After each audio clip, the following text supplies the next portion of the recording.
Welcome to this special edition of the TES Podcast, where we'll be taking an in-depth look at the latest results to come out of the Programme for International Student Assessment, or more widely known as the PISA tests. Hello, my name is Richard Vaughan, and in this episode I'll be talking to some of the biggest names in the international educational scene to chew over the most recent figures to come out of the increasingly influential PISA rankings, which were released this morning.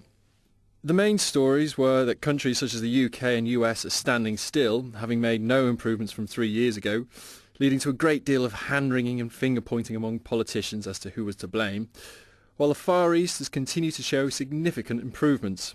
I caught up with Andreas Schleicher, who is an official for the Organisation for Economic Cooperation and Development, who runs PISA, to get his thoughts on the results. I spoke to UK Education Minister Elizabeth Truss to find out what the government intends to do about the country's stagnant performance. I heard from Sir Michael Barber, former advisor to Tony Blair, to hear if the UK performance was down to Labour's education policies. And finally, I spoke to Pasi Sahlberg, who is part of the Finnish government, to get his reactions to Finland's slump down the PISA league tables. But first, to Andreas Schleicher, who said the differences between the UK and places such as Shanghai, Singapore and Korea was down to a question of aspiration. Andreas Schleicher here. Andreas, thanks for joining us. The UK has basically stood still. Why is that? What were we doing wrong?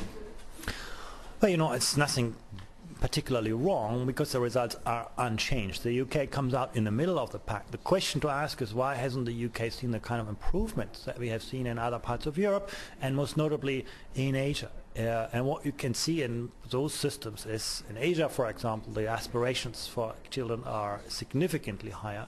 The value parents, children put on schools is high.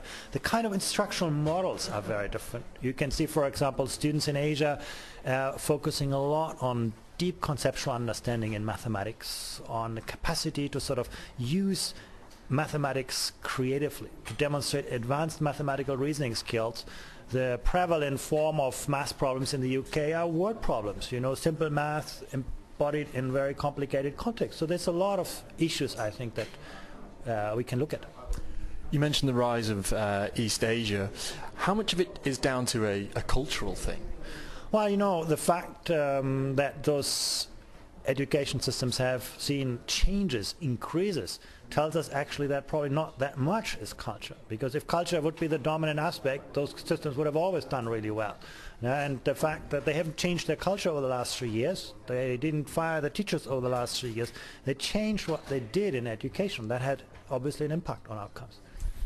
One of the more disappointing performers this year, in comparison to other years, is Finland. Why has Finland dropped off?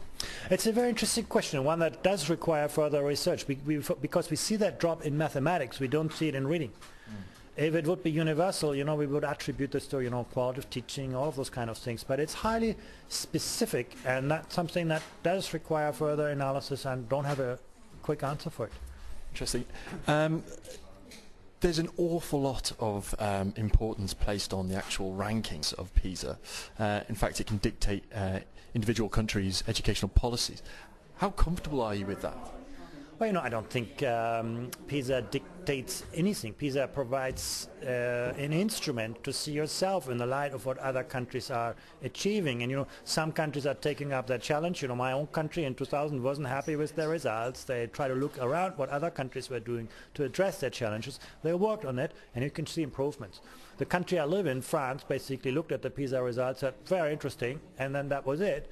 And they didn't do anything. They were not compelled to make any changes. It's a choice of countries, of policymakers, to use those results and to take benefit from them. But that's basically, it's true with all research, with all evidence. Evidence is basically allowing us to see how the world really is, but it doesn't compel us necessarily to change it. And just one final question. The report emphasised the importance of qualified teachers. That is something that isn't a requisite in this country. What are your thoughts on that? Well, it's actually it's very hard to sort of spell out the quality. What is very clear is that the quality of an education system can never exceed the quality of its teachers. The kind of people you get, how you deploy those resources, how you basically ensure that all children have access to great teaching, that is an important factor of outcomes now. The UK actually scores quite well when it comes on students' perception on the teachers. Student-teacher relationship, the kind of instructional environment, motivation, and so on. That's actually an area I would rather see as an area of relative strength in the UK than an area of challenges. Andreas Schleicher there, who was speaking from the PISA press conference.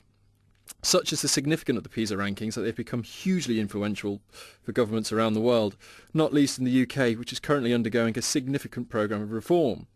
With this in mind, I spoke to Elizabeth Truss, Conservative MP and Education Minister in the coalition government, to find out what it means for the UK and her government's reform agenda.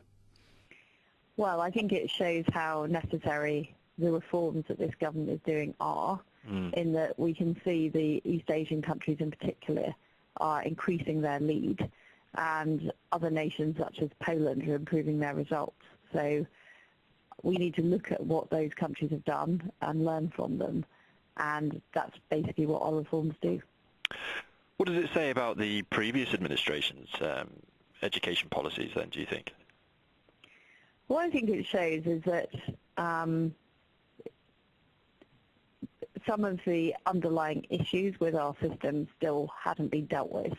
I think that we have a relatively strong accountability regime with Ofsted in the league tables, and it's noticeable that some of the countries that have fallen in performance have very weak accountability systems.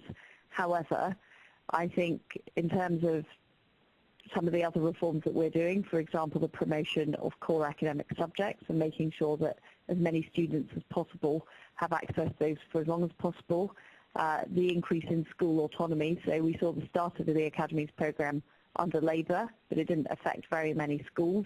It's now having a much wider impact.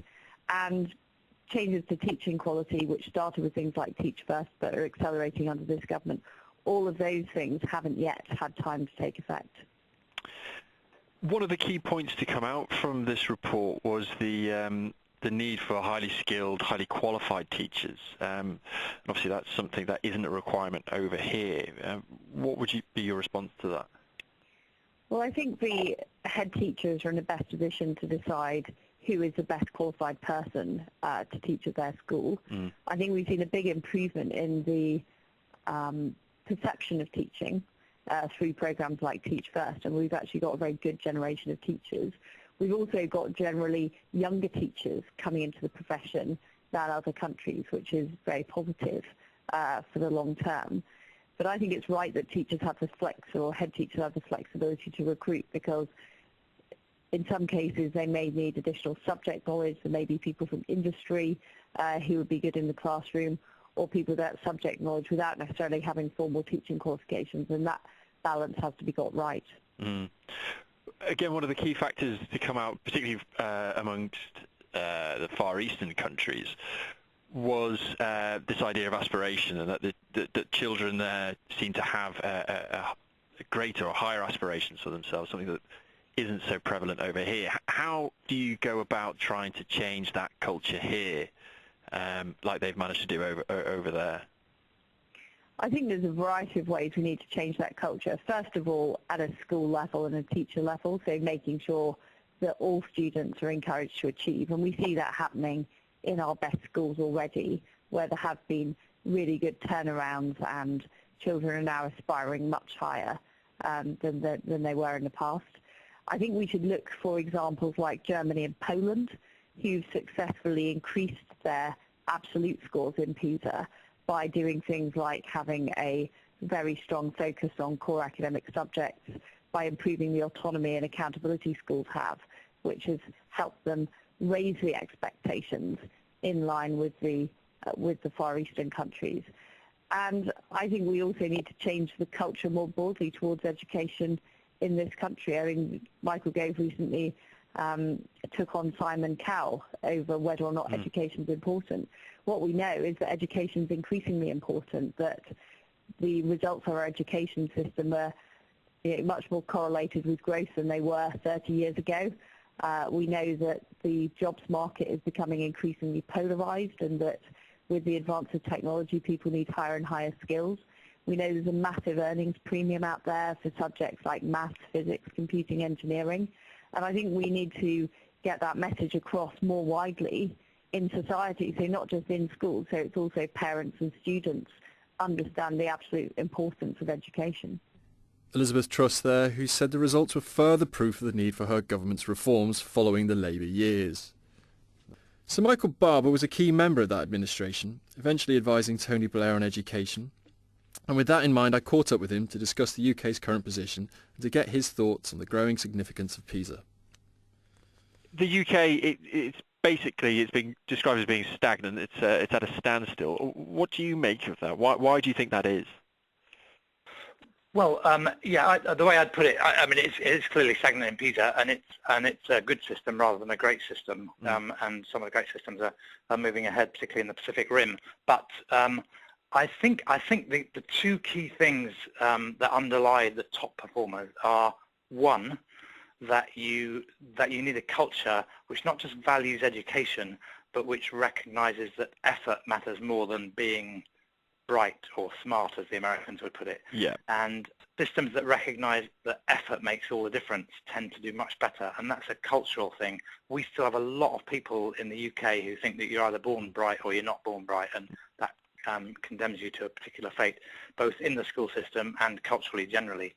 And until that culture change, that will be a barrier. And then the second big thing underlying this is you've got to get reform inside the classroom. It's got to change what teachers do all day. It's got to change teaching practice. It's got to change pedagogy. It's got to change teaching and learning. And until that happens systematically right across the system, we won't get the big leaps forward that we need. Is there a danger that PISA is getting a little bit too powerful, that it's influencing government policies around the world, not least ours, and that it's overstepping its mark rather than just being a study of how well students are performing around the world? It's actually dictating policy. Well, look, there is always a risk of sort of crude response to something like this. And what we, as you probably know, I'm sure you remember, at Pearson we developed this thing called the learning curve, which we put out last December, and which we'll update in the light of the recent sets of results. So there are new results on TIMS. There's the PIAC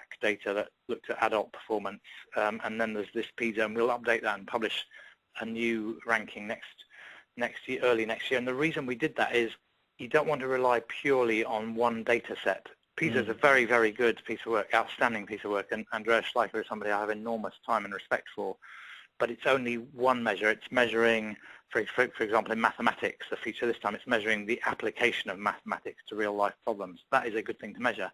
TIMS, which measures more mathematical competence in the purer sense, that's also a really good thing to measure. And in that, England tends to do significantly better than it does in PISA. So both matter. They're slightly different emphases, and they both matter. So I would say, in response to your question, PISA is a really good piece of work, and now we've got 5 PISA sets of results. So you can see the trends over time with countries like Poland or Hong Kong or whatever it might be. But you don't want to rely for policy purely on one data set. This is one set of factors to take into account, but there are others, and they're significant too. One of the biggest surprises to come out of this year's PISA results was that of Finland. The Nordic country has for nearly a decade been the country that many others have looked to try and emulate. But this year's results show it to have fallen significantly in reading, mathematics and science compared to previous years. I heard from Pasi Sahlberg, who is Director General of KIMO, which stands for the Centre for International Mobility and Cooperation, and sits within the Finnish Education Ministry. He said it was unlikely that his country would panic in response to PISA. My thing, knowing what I know about the, how we think about education and what we do here is, first of all, I don't think that this will create any kind of panic here. Oh, really? We have never really been too kind of excited about the PISA results, not even in 12 years ago or 9 years ago when the results were very good, that people seem to be more like a kind of a doubtful about whether this is really a true story about how the schools are doing. So I don't think that for us here in Finland, particularly this PISA 2012 is not going to be a huge thing. I think we're going to take it as a kind of additional evidence and sign that we really have to, put the another gear now in thinking about how the Finnish school should look like in the future and what type of support we need to do and give, particularly the students and schools that are not able to perform well. But I would like to just emphasize that, the story of Finland, the kind of a successful educational turnaround that we have had since early 1990s, using a very alternative way and way of thinking than England, for example, or the United States or many other countries have had, is not going to change. And I think that the story is still there. And in my book, Finnish Lessons, I think what it means to me is that I just simply have to add one more chapter to the end and say that what the Finland can now learn from its own policies and own realities here, and how we have to relate to other countries to make sure that we find the right solutions for the next next way forward. Finland, in fact, is the highest performer when it comes to equity, when it comes to improving the lot for all kids despite backgrounds. What do you make of countries such as the UK and also to a certain extent the US and elsewhere whose